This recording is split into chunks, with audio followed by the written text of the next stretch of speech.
Welcome everyone to UnSpun episode number 55. Today I'm here with my guest, James Campbell, and Joe is on vacation today out of the country.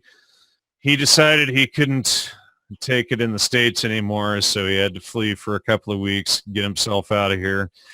Today, James Campbell joins me. He's been emailing me, I don't know, for at least a year, I suppose, little bits of information that he's been digging up. And James essentially started off trying to verify some of the things that I had put out. And he thought, well, you know, if what Jan is saying is true, I should be able to find these same sort of connections in my own investigations, which James did, and lo and behold, he found even more stuff that I never found, and he came across more people and links and topics and things like that. So James, welcome to the show. It's good to have you here. All right. Thanks, Jan. I appreciate you having me on. I think we've been contacting about this since late 2014, maybe. So well, even longer than yeah, that's well, at least 2+ years. So, yeah. And I appreciate the information that you sent. And so where do we begin with what you found? You know, and basically I'll just give you the floor on a lot of this, and then every once in a while where my information ties into yours, I'll just, interject, and we can expand it out from there. And I understand that you also have a brain database that you're using to map out these connections. Yeah, that sounds, that'll work good. I do have a brain database. The computer I have it on doesn't have the camera for this interview, so I won't be able to pull it up for this, but in the future, hopefully we can merge it with yours. I'll just kind of jump in. I came to your show right around when you were doing a lot of your Trivium stuff, and you had just dropped, it wasn't the Turning the Table, but it was a new beginning for the psychedelic story. I can't quite remember the title. Right, basically, well, that was 144, I think, episode. Yeah, and that was right around the time I had put out the article, Gordon Wasson, The Man, the Legend, the Myth, Beginning a New History of Psychedelic, whatever, I don't even remember the subtitle. And so that's kind of when I came across your information, and it was very challenging to me, and I started to have to, do some of my own fact-checking. And then you did the bulletproof coffee thing. I was like, that's something I can check with my own body. It worked great for me. Learned about ketosis and the whole gluten-free thing. And so I was like, maybe Jan's, kind of onto something here. And I was telling some of my friends about your show. And one of them, he comes to me one day and he's like, my fiance's great grandma knew Gordon Wasson. And from everything I'd gathered from you, from the information you're putting out, I didn't see how a normal person, kind of an average family, would know a man like Gordon Wasson, especially when I started to hear that not only did they know him, but that they had done mushrooms with him at their house, hosted him at their house, and had picked him up from the airport on a return trip from Peru. So this immediately piqued my interest, and I saw it as a way for me to cross-check a lot of this stuff about Wasson. I kind of went into it thinking that I had claimed, right? Yeah, that you had claimed, and I went into it thinking that if half of what Jan is saying about Wasson is true, I'm going to find something unusual about this family, who happens to be pretty close friends of mine. I went to school with some of their children, and I know them well. We live in a small town in Mendocino. And who are they? Are you allowed to say? I'll mention that the person who this research got into was his last name was Cran. His first name was Marcus, and so Marcus is dead now, and his wife Elizabeth had died, and so the family's sitting around the table. So wait. And and I don't want to give too much away too early, but just very quickly, who did this Marcus Cran connect to?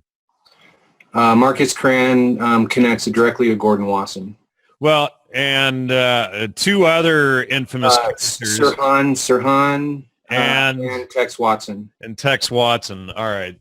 And so, yeah, I was kind of like, I was tipped off that this family knew Wasson, and I started to do only public records research, starting with the family, the Elizabeth's obituary.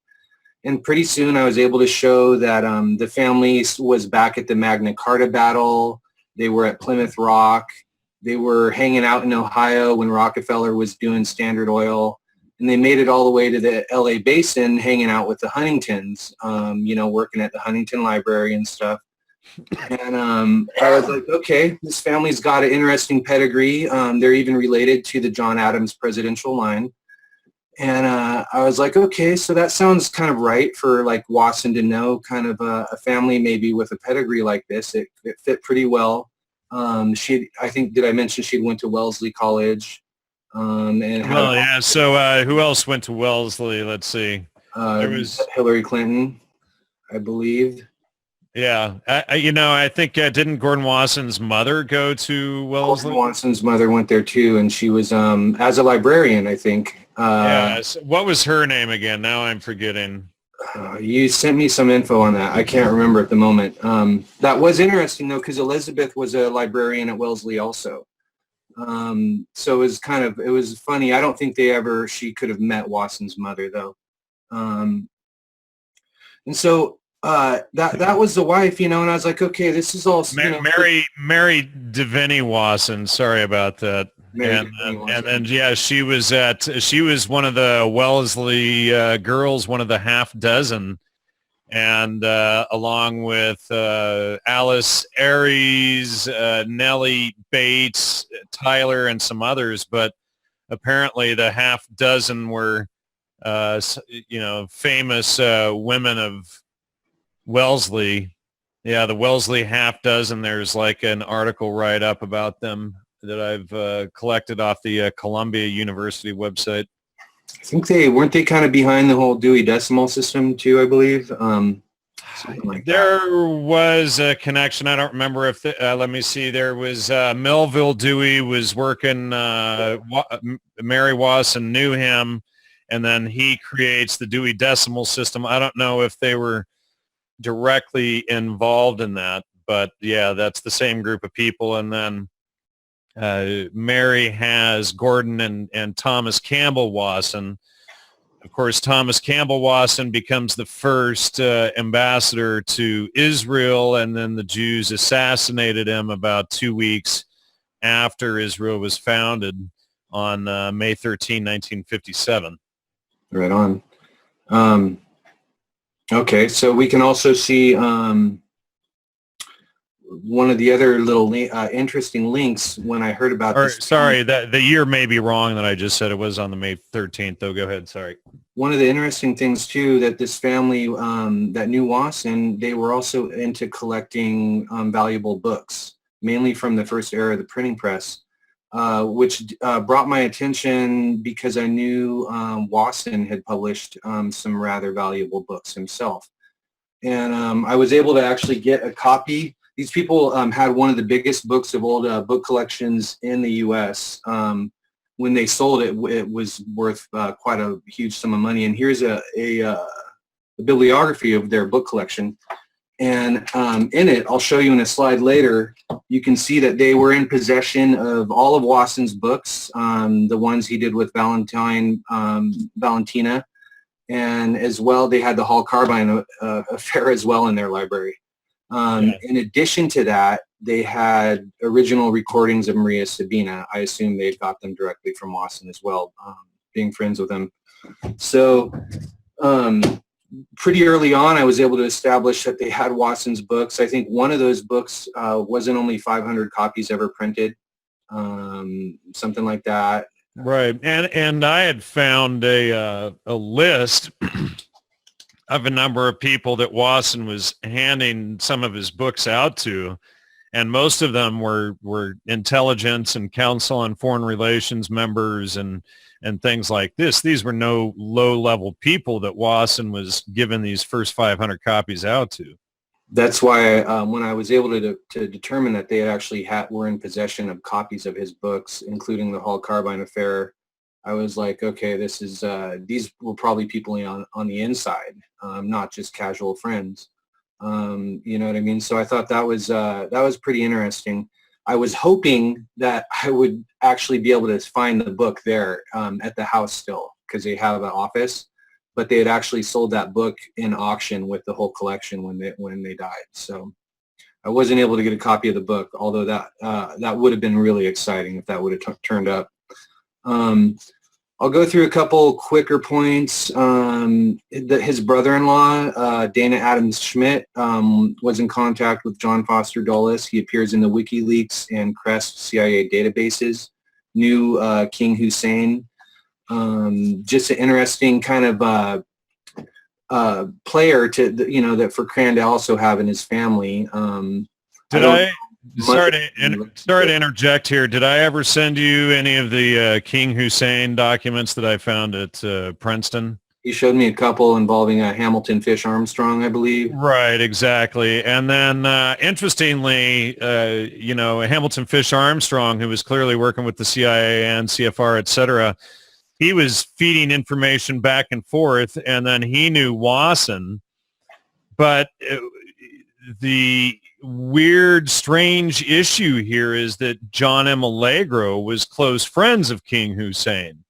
So was King Hussein reporting to the CIA everything that Allegro was doing when he was doing his search in the desert investigation in Jordan, Israel at the time, when King Hussein was providing the helicopters and the jeeps and stuff like that for Allegro's research? So, so then it begs the question if Hussein was feeding all of the information right back to the CIA, and we see Gordon Wasson obviously leading the attack for the CIA against John Allegro's work in The Sacred Mushroom of the Cross that I exposed in my book, The Holy Mushroom.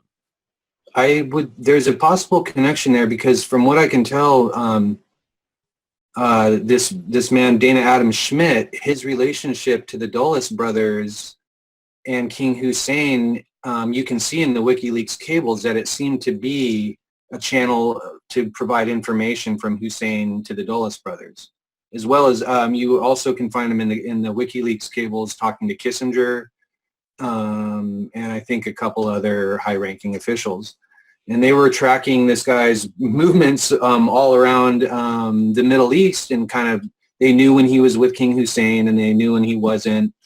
And apparently he was very good friends with him. He was on good enough terms with King Hussein that he brought his nephew to meet him one day in D.C. when he was just in town. So it seemed like they had a pretty close relationship. Yeah, let me just show some of these here really quickly. I think the audience will find this interesting. This is from the Princeton Archives. This is H.M. King Hussein, and this is airmail. But this is original. These are original letters from King Hussein going back and forth to Hamilton Fish Armstrong, etc., regarding all of this. But let's see. I think that's.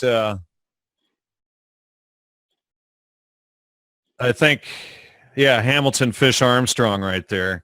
Right. So we can see that King Hussein is passing evidence directly to the CIA. How much the King Hussein knew of all of that is another question, but certainly the CIA was getting the information directly. Right. Okay. Let's see what else we have. He was so as a profession, he was a doctor and a police officer. He basically ran the medical division and facility for the LA County Jail. So he was also, supposedly a prison condition reformer.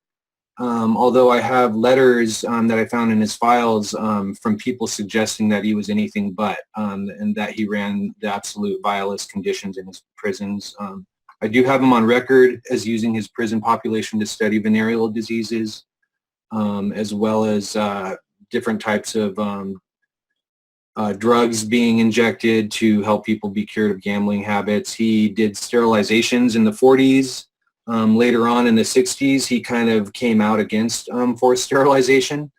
And so that's just kind of like a little highlights on some of his, what he was doing professionally.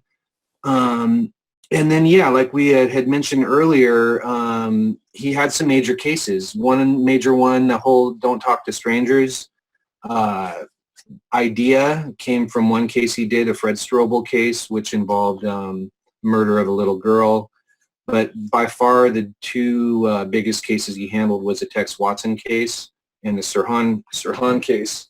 Right here, I actually have a transcript of his conversation with Sirhan, original copy that I got from his files. And if you read in any good RFK conspiracy book, you can find a mention of Marcus Cran and his conversation with Sirhan. A lot of people like to note that Sirhan was shivering and appeared to be unable to talk very well while in the presence of Cran. Also interesting to note is when Tex Watson was his prisoner, and under his medical supervision, Tex Watson lost, I think, something like 40 or 50 pounds of weight, pretty much went catatonic and more or less into a vegetable state. So you have two major witnesses who seem to be unable to function well while in Marcus Cran's care. All on public record. We just kind of found that interesting. It's also interesting because we know that I found it interesting that Kennedy was kind of Robert Kennedy was tied in to Marcus Cran, seeing as how Wasson was in George DeMorenshiel's pocket, I believe, right? I think DeMorenshield was in Wasson's pocket. I think DeMorenshield was Wasson, or Wasson was DeMorenshield's superior, not the other way around. And Wasson was his number was in DeMorenshield's pocket, I believe. Wasson's and Bush's phone numbers were both found in DeMorenshield's pocket when he was, suicided before reporters showed up. And that's, I think it was the Fort Lauderdale Sheriff's Department that provided that document. But so, and that's tied directly to, obviously, DeMorenshield was best friends with Lee Harvey Oswald. Now, I have asked Judy Very Baker, Lee Harvey Oswald's mistress, about 8 or 9 times point blank if she knew Wasson, and she has dodged the question every single time that I asked her. But you see, Wasson tied to this guy, DeMorenshield, who's tied to Lee Harvey Oswald. Then Marcus is tied to Marcus Cran, who's tied to Sirhan and Tex Watson.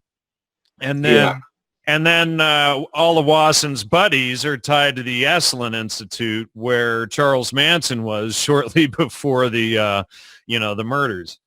Yeah, it starts to go. The so-called murders, if they were faked, as per Miles Mathis, It definitely starts to go in circles like that. And so let's see, investigating further. The family told me that, oh, look, Marcus has ayahuasca paintings. Come check them out. And you want to share your screen? You have photos of those? I'll put those up actually right now here. Let's see here.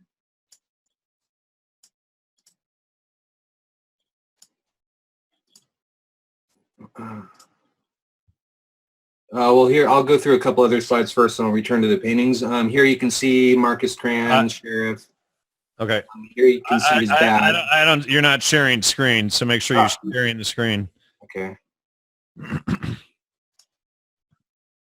I got to click the desktop there. How's that? There you go. All right.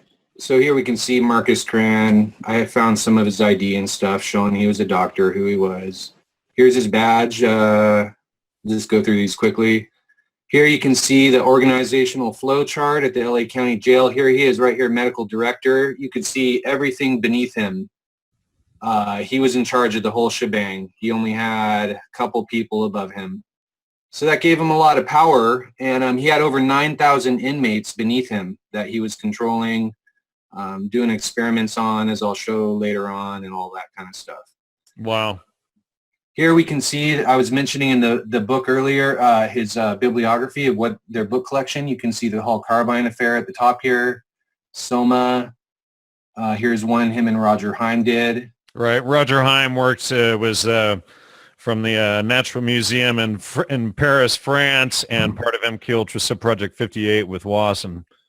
I don't know much about these guys. This book here, Willard Rhodes. I don't know if that's got anything to do with anything. And then, yeah, here's this one with Valentina.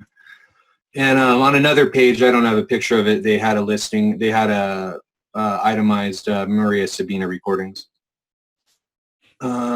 Here's one of the paintings from Yondo Rios. This one, it's pretty obscure. It's hard to tell what it is. Definitely kind of, a hot sort of. And Yondo Rios was who? So Yondo Rios was the son of Hildebrand Rios, who was Marlene Dobkin de Rios' subject in her college. I don't know, was it a doctoral thesis or I'm not sure. Yeah. At UCLA, she did a research study in Peru, and it centered around Don Hilde, who she later married Don Hilde's son, Yondo, and these are Yondo's paintings. Marlene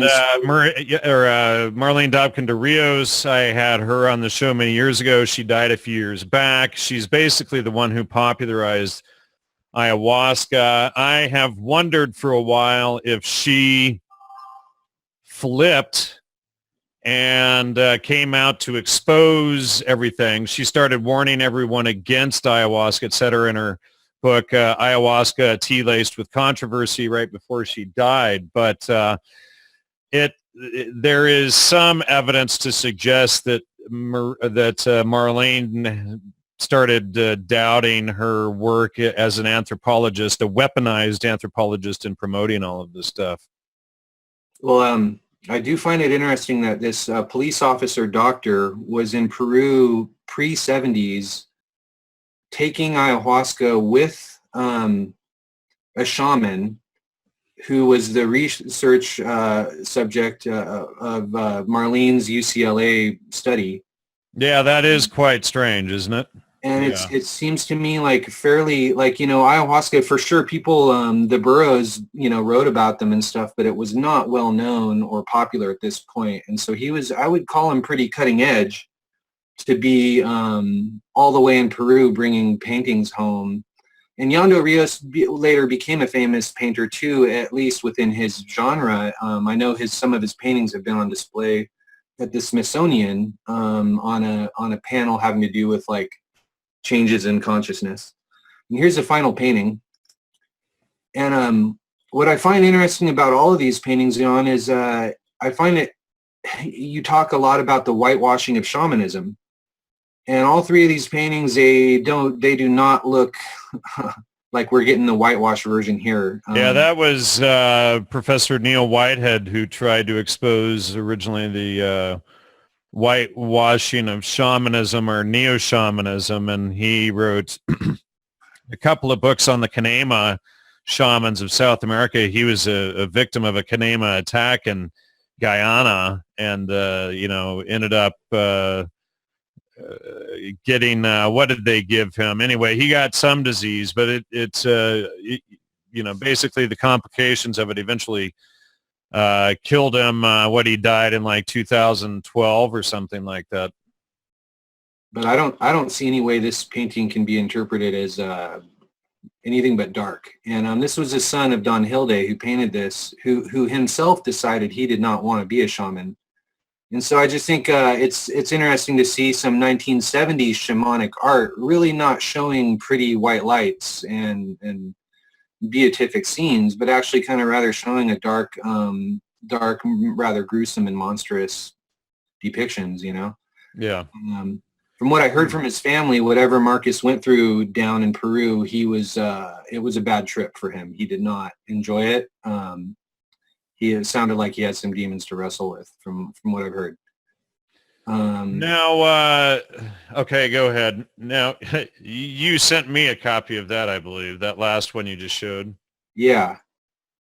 This, I was able to find documentation of him having published this online, but nowhere could I find actual it printed anywhere, reprinted anywhere. And after talking to the family, they were able to dig up a copy for me. Here's just the first page, God's Flesh and Other Pre-Columbian Fantastica. Kind of interesting. Fantastica as a term comes back from, I might not get the name. I think Kurt Lewin, back in Germany, one of the first terms for psychedelics. Right. And positive. There was a book called Fantastica.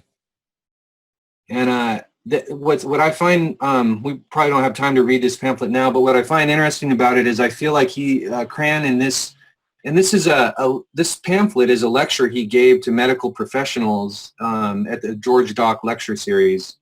And what I find interesting about this is I feel like when you read it, he's making a parallel comparing the susceptibility of Native Americans to alcohol and how they were rather vulnerable to its effects and being manipulated through it, and making a direct parallel to white people and psychedelics being introduced and us having it removed from our surroundings for so long that we really had no social or psychological defense for it, and that we were kind of exposed to it, to the negative effects in much the same way the Native Americans were. To alcohol. Yeah, to alcohol, yeah. Just for fun, because I don't know if we'll get to see this too many often, like actual, like here's Marcus Cran's Rolodex. Gordon R. Wasson, courtesy of Dr. First, you can see in the corner there. Yeah, and that's Dr. Peter Fierce that I exposed with Professor J. Courtney Fikes. Exactly. There we go. Marlene Dobkin de Rios, Hildebrand, Yondo. Orange County. Now, she, again, died a few years ago. Yeah, now these are, Marcus died in like the late 80s, so these are all, I'm sure all these numbers and addresses are old. Dr. Peter First, Rothschild Lauren. I've connected them to a Rothschild through the Huntington Library, where Marcus and his wife, Marcus did work through, and his wife was a librarian at. I can't remember the position Lauren Rothschild held at Huntington Library, but he was Marcus's wife's superior in some fashion through the Huntington Library, and so. This family had a strong relationship to the Huntington Library. I found it all over their files. Yeah, that's Wasson's back there. It is Wasson's back. I didn't know. I just threw this picture in case you recognized that guy. I didn't know if you'd know who he was or not. But I don't recognize that. Now, who's the woman directly across? That looks familiar. She does. I can't quite read her name tag. I think I can find her name somewhere else, though. That's Marcus Cran, kind of looking like a gangster. Right, with Wasson directly behind him. Wasson behind him. And there, I thought this was my money shot. You can see his name on his name tag, even right, if you look closely. And I was quite, I was kind of proud of myself when going through the files that I recognized Wasson on site, thanks to you, Jan, having exposed me to enough pictures and information about him. And so anyways, that was just kind of showing Cran's bona fides. He obviously knew Wasson well. He had personal photographs of him. Let's unshare the screen for a minute while you're talking, just the audience can see us. All you have to do is mouse up at the top and stop sharing screen. You don't have to do the extra step there. I don't know if this is relevant. I do have a handwritten letter when Marcus died from Gordon Wasson. This is a photocopy. of the letter, not the original that I took. And we can see Wasson saying this about in regards to Cran to his wife. There had grown an understanding that lasts as long as life itself. So these guys were bros. You know, they saw, it seems like they really saw eye to eye on things, and it sounds like they got along well. They did a couple different lecture series on mushrooms and gastronomy. And let's see, what do we got next on the list? Anyways, I did think that was interesting. You got a police officer and doctor with in his Rolodex. He's got shamans, he's got Rothschilds, and he's got psychedelic researchers. Right. And he had judges. He had a lot of other stuff in there too. Let's see. Next thing I can tie him to would be the Kinsey Institute. I'll pull up the thing right here. No good scandal is can go without pedophilia. Yeah, it's not complete without that. Am I in share mode here? You are, yes. Okay. Like I said, when you go out of share mode, you can just mouse over the top, and it'll just give you the option. Then you don't have to go through all the extra steps. So this was the panel, the Changing Law on Pornography, 1967. I had a hard time finding what the conclusion that this panel made was, but I got on the cover page of some of their research materials showing the panel members. We got Grant B. Cooper, Sirhan's attorney, who actually got kicked off of the trial, I believe, for, I think there was something suspicious about it. They didn't believe he could be a fair lawyer for him. Stanley Fleischman, First Amendment point lawyer. Dr. Paul Gebhard, there you go, director for the Institute for Sex Research. He took over the mantle from Alfred Kinsey. And then we got William E. McGinley, who was just a judge prosecuting on obscenity cases. And then you got Marcus Cran here at the beginning. So there's their dream team for researching pornography in the 1960s. I thought that was pretty funny to find when I went through these guys. This porn lawyer and stuff, they were pro First Amendment. You know, obviously they were pushing free speech. Right. I did look through this pamphlet here, and they had Marshall McLuhan quotes and all that kind of good stuff in it. It was hard to tell kind of what I couldn't really see what their conclusion was though. What else we got here? Georgia Doc lecture, Lauren Rothschild. Let's see, I can show in some of the letters between all of these different people, Wasson and Cran, and first that they were also in communication with Wendy Doniger, who took the mantle for the Mircea Eliade, I believe. Right. She was working such as with Bob Forty underneath Mircea Eliade at the University of Chicago. And here, I'll just share screen on her right now. And I've got a good article in here on her. There was an Indian group that contacted me a few years ago, really upset about her. But here's, Mircea Eliade was CIA. He's who promoted Wicca. He's one of the first guys to write on shamanism. He wrote the classic book Shamanism, which is where a lot of the neo-shamanistic ideas come from. We see Robert Forty studied under him right there. Joseph Campbell was one of his associates. We've repeatedly exposed Joseph Campbell. Of course, Eliade was also loosely associated to the Changing Images of Man project, which is heavily centered around Project MKUltra and the CIA and Stanford Research Institute. But so this group in India, they had done a bunch of research on Wendy. In fact, her CV is right there. We can see, all the places where she's worked, et cetera, right there. But one of these is, it's this one here. And in fact, this article got pulled. They fought it, but somehow it got pulled. They got it up on another website, and I was helping to put it up. I've had it up on mine for quite a long time, but this article goes into some of the intelligence connections of this whole group here. I can't find, anyway, I didn't do a word search on it, but there's a lot of good information in here on Wendy Doniger and the whole gang there, Keep that article up, maybe, if you can. Okay, sorry. Let me, I have another version of it. Let me see if this one searches any better. Okay. What were you looking for there? Well, that one, let's see. So this article I found before too. I do have Wendy Doniger is mentioned in this, and I think if you search in there, you'll see the Summer School of Linguistics as well. Yeah. That was definitely one of the connections that they had found. So here's Wendy Goodwin and Lester Doniger right here.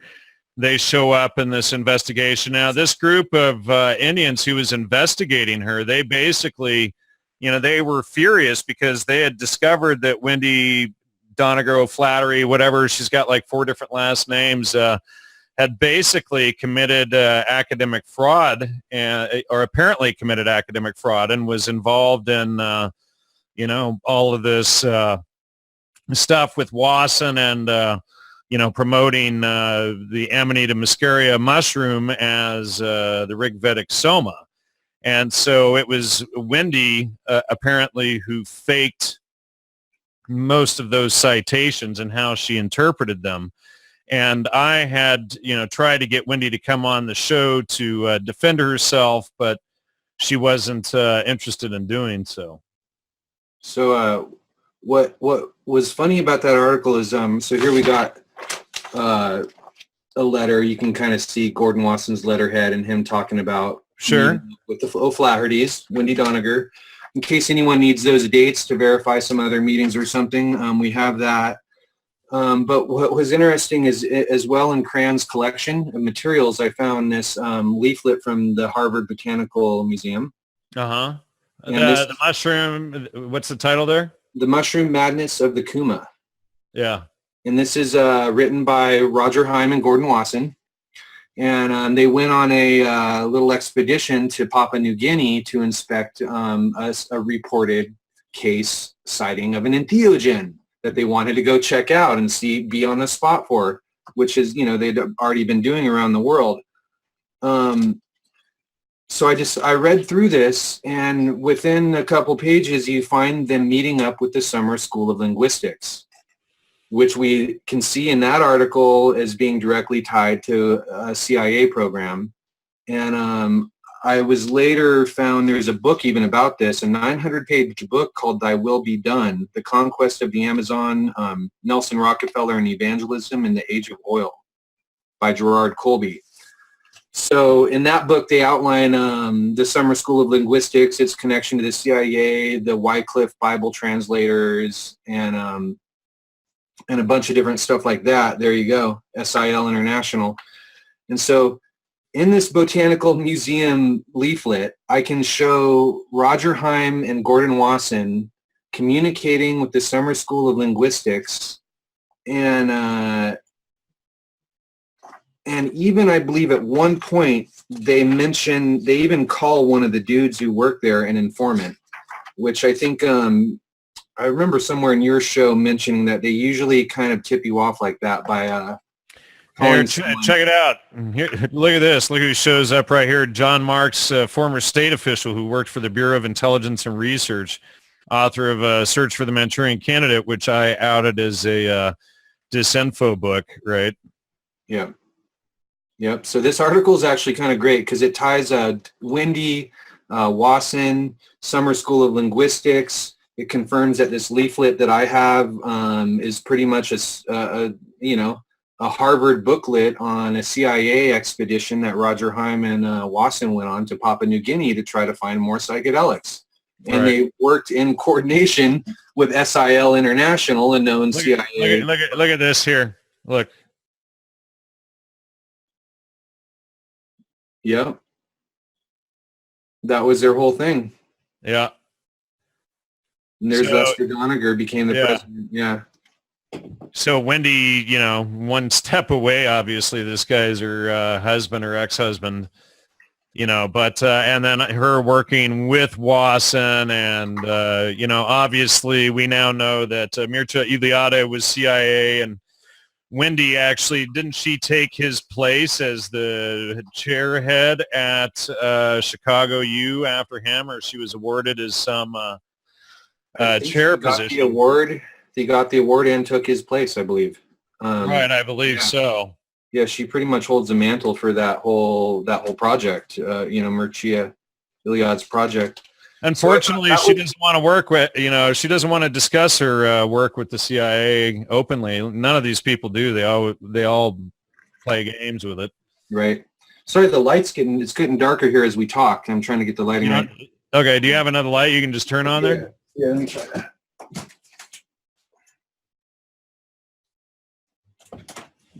What do you know? The wonders of modern technology. By the way, when the mushrooms they went to check in this Papua New Guinea, they weren't psychedelic apparently.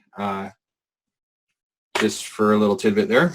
Right. Well, there was another species that was discovered around the Masatek when they misrepresented Maria Sabina and all of that. And that, I think it was the Paniolus, but they had found the shamans and people that used it, that it essentially had gone senile by their early 30s. And apparently, they decided that it would be too obvious, or, if everybody started going senile after 5 or 10 years of using this stuff. So they chose the psilocybe mushrooms instead, Right.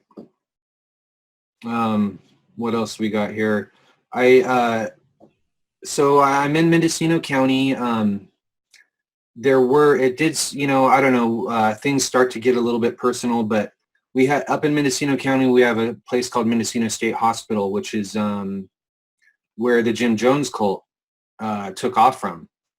Jim Jones apparently started running that hospital more or less, and he had a commune outside of town from it, and they were kind of rotating people back and forth. The reason I bring this up is because within Marcus Cran's documentation, I found him trading prisoners back and forth with Mendocino State Hospital from LA County Jail. Significant to that is the Mendocino Hospital was kind of, it's one of the known like MK Ultra style eugenics hospitals.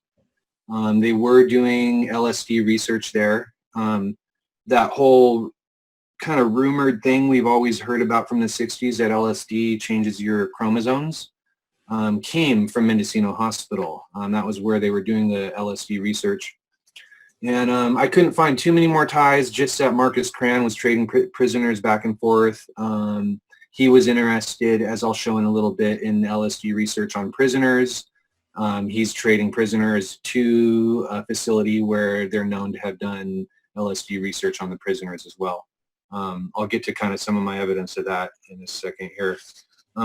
But yeah, and then Jim Jones launches out of Mendocino Hospital. People think that's where he got a lot of the drugs and stuff, and built up his recruitment base in the beginning. What else we got here? Now, how far is that from the Esalen Institute? Quite a ways. Yeah, Eslen's in Big Sur, and we're in Mendocino, so I'd say about 6 or 7 hours. Okay. One thing, though, since you bring up Esalen, I can show that one of the doctors from Mendocino Hospital goes on to be one of the founding members of Esalen. And so he goes from like a state-run mental hospital doing where eugenics and psychedelic experimentation is going on, and then he moves to Esalen. Who is that? I don't know if I can find him right now. I don't think I had him prepared for today. I forgot that point till now, but I was able to track that down. There's some other rumors about that hospital that I couldn't track down, that like Mengele even from the Nazi concentration camps ended up there, but I was not able to confirm that, although it's all over the internet for some reason. And then here, let's see, I think this might be considered possibly one of my smoking guns, more or less. Let me go to share screen here for a second. And pull this up.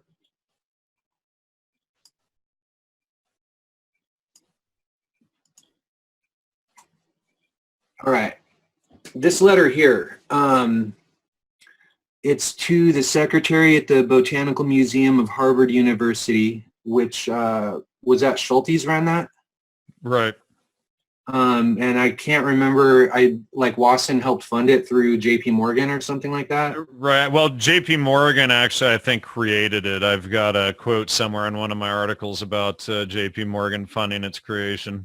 Okay. And so this is, I can't be sure of this, but I'm suspicious this is how Cran and Wasson met, is through this letter. There's some interesting stuff in the first 4 paragraphs, but really at the end here, the last paragraph, you can see him saying, I'll read it out loud. As a result of this casual suggestion, I am rapidly running out of space for my books on fungi. And this again has brought me full circle back to the psychiatric aspect of LSD-25 and the hallucinogenic plants. I happen to be medical director of a group of custodial facilities securing 9,000 inmates and have avoided any research among them because I am frankly too unfamiliar with the drug themselves and have not yet been able to formulate a rational objective that seems more than curious. If I and my collections or my facilities can be of use, I shall be most happy to set a plan in motion. Yeah, that's pretty much a slam dunk right there. Is that not so basically he's offering himself up to Wasson and the CIA and everybody to use the LA facilities for MK Ultra research and whatnot.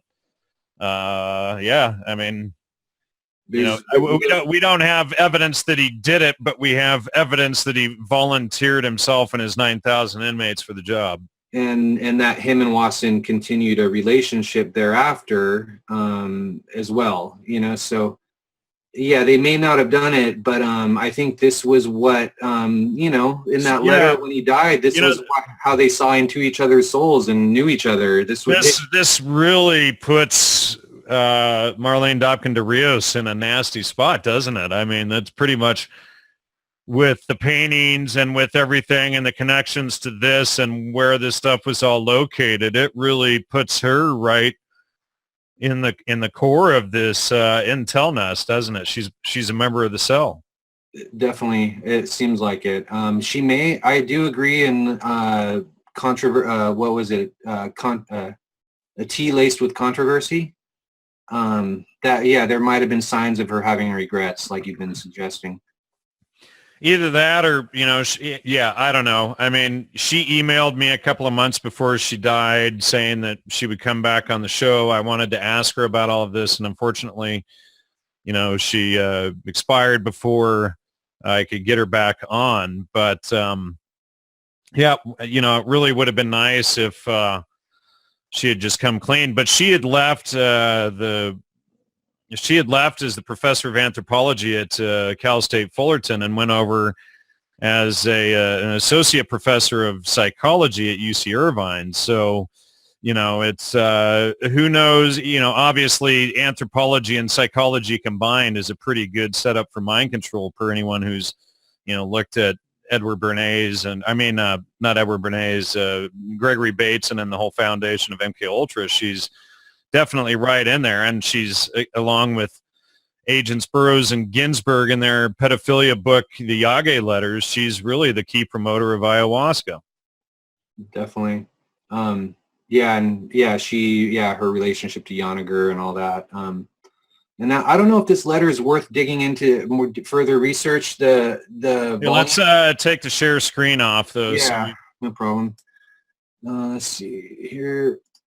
Yeah, it does show kind of some volumes he was interested in. I don't know if there's relevant. He mentions Schultes and being interested in the psychology of his inmates, and there's kind of a couple other little suggestions in that letter. But I thought that was at least, it may not prove they did it, but it was kind of a slam dunk on at least their where their thoughts were at in regards to doing psychedelic experimentation on inmate populations. And so Cran, obviously, he's going to Peru. He's researching psychedelics in assistance with Marlene Dobkin de Rios. He's trying them. Wasson's at his house. They're doing psychedelics together. By the end, I had to seriously wonder if Cran was in some sort of intelligence as well. I would highly suggest so. Here's another interesting connection, just looking over your notes. I mean, as if Sirhan Sirhan and, Tex Watson and all these weren't enough. But if we look at the Huntington Library, who published all of the Dead Sea Scrolls material, but the Huntington Library, and they published that, I think it was in 93, after Allegro had fought to get all of that stuff public for several decades, and then he failed. He dies, and I think it was 86. But and then his battle, he had lost it, and then the Huntington Library of all places, and they're working with Wasson. These friends of the Huntington Library are working with Wasson, and then the Huntington Library publishes the Dead Sea Scrolls material that Allegro, that Wasson had fought against, had fought so hard to get out. And then, again, and then we see the ties of King Hussein right there, and then to Armstrong, and right back to Wasson, et cetera, and the Council on Foreign Relations. So, it appears that Allegro really had himself in one hell of a hornet's nest, Definitely. Yeah, the Huntington Library came up a lot. These people seem to be pretty deeply related to it. I recently learned there's a pretty huge botanical division of Huntington Library. I heard they have an amazing botanical garden there. Oh, it's 70 minutes from here. I've been there probably a half dozen times. My parents used to have like annual passes for the place. We just walk around the gardens there. Yeah, it's mostly gardens with libraries interspersed. Yeah. Right. Yeah. It's one of the most popular libraries around for people to go and, but it's in a little area called Huntington Park, and it's right in the middle of Pasadena. And it's a little tiny city that's several blocks that's not called Pasadena, even though it's surrounded by Pasadena. Right. Yep. And then you got a Lauren Rothschild up in the administration of the Huntington Library. And I think there's probably a lot of interesting things you could dig out of that place if someone had the time and the access. That comes to most of what I had prepared. Let's see what else we got here. Few just kind of asides, I guess, just to kind of fill in a couple details I left out. I guess Cran was heavily involved in the Wine and Food Society, and he was a cordon bleu judge and chef, and which I don't know. I know you had done some research on CIA and Culinary Institute and stuff like that. Which Culinary Institute of America, CIA, right? And so I don't know, it was just interesting if that he was definitely running in the upper levels of the LA Basin Society. He was also part of the Roxburgh and Zamorano clubs, which they were kind of compiling like famous Californian books and making book lists for collectors at the time. I did link some other Rothschilds to the Roxburgh Book Club. I can't show that he ever met Cran necessarily. I tried to, figure out if Aldous Huxley had ever been hanging out around some of those book clubs, and I found in some books some suggestions that they were, but I couldn't quite, Now, I got to ask you a question. Do you know who wrote the anti-prohibition book? No. It was Wasson's father. for alcohol prohibition. Against alcohol prohibition. Wasson's father was Edmund Atwill Wasson, and he wrote a book called Religion and Drink in 1914. I have a copy of it in the other room. That's fascinating you bring it up, because Cran's specialty was actually alcohol and wine, and he wrote this book called Early American Inebrietatis, which was about alcohol in the original 13 colonies. Oh, wow. And it goes into talking about how the government came in and flipped it and said, no, you don't get to have a communal still where everyone gets to make alcohol. We're going to take that from you, tax you for the alcohol, and give you a bar. And it kind of goes over a bunch of different scenarios that happened in the colonies that actually highlight some other subjects such as natural law quite well. So it's an interesting read. Well, and it used to be that every community had their own local brewery and distillery, and you had everything local right there. And so then, what was the purpose? And then Wasson's dad talks about, I forget the details of it, but, some of the first pubs, I'll have to pull it up and read that book again, but there's other details in that. But that's, and Wasson's father was Reverend Edmund Atwill Wasson, PhD. Wow. That's interesting. I could see maybe some further kinship between Wasson and Cran through that kind of alcohol connection. And in this book, it definitely seems like it's pro-alcohol. It's like American to be alcohol. Cran was very invested in the wine, California wine, and pushing it through his wine and food society roles he held as well. So it's an interesting little connection to Wasson too. All right, so we're coming up on the last few minutes here. Anything else that you want to hit on that we should enlighten the public on? I just, for me, what I found most interesting was the way you think, you're just listening to a podcast for entertainment value or something, and maybe you're learning a little bit something from it. But when you dig into these subjects, you might find that it ends up landing in your family or your friends or your backyard, or it's all around you almost. And I just found that was what was the most surprising to me, was to find out that like people I knew Gordon Wasson, and there's listeners out there that are listening to you that might have access to bits and pieces of archives like I've dug up now that and I just think it's nobody else has, and nobody else, right. And so it's worth it to reach out a little. Sorry, I was just going to say it's not in some university archive someplace. It's actually in private collections. In private collections, and it takes people, listening to shows like this to kind of put that stuff together. And I just want to encourage other people, like if they have a lead to follow, go follow it. You might be surprised where it ends up. It could end up in your backyard. So. All right. And do you have a way for people to contact you if they want to reach out? Yeah, I got an email, postjames9, postjames9 at gmail.com. See, I am published in a book, co-published. We got a book called Marijuana and the Prohibition of the Divine Feminine. You can find it on Amazon. My co-author was Ethan Indigo Smith. And that's about all my contacts for now. You have a website or anything you'd like to give out? No, nothing related to what we're talking about today. All right.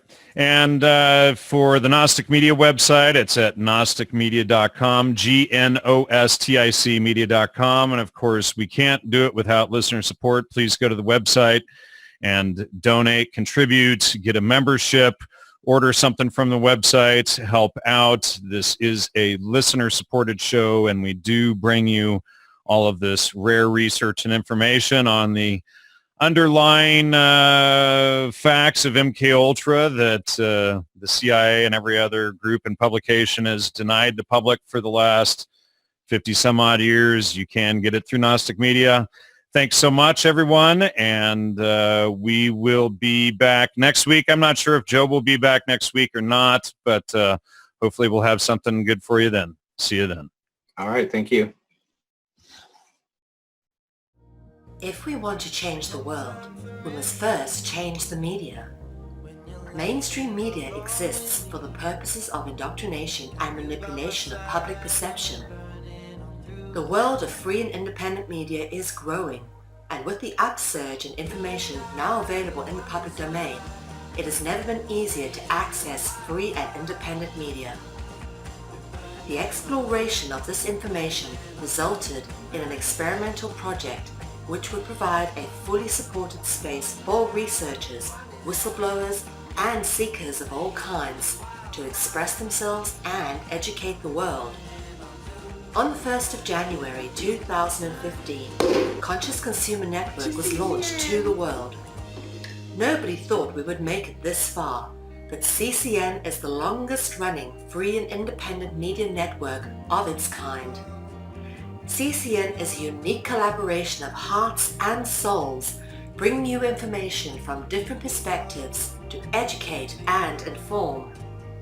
Since we started CCN, we have had only one desire: the pursuit of a free, fair, just, sustainable world, and this has not changed. Having overcome many challenges over the last 2 years, CCN is here to stay, and we've got great things lined up for 2017. Help keep CCN on the air by supporting the 2017 Network Support Fund.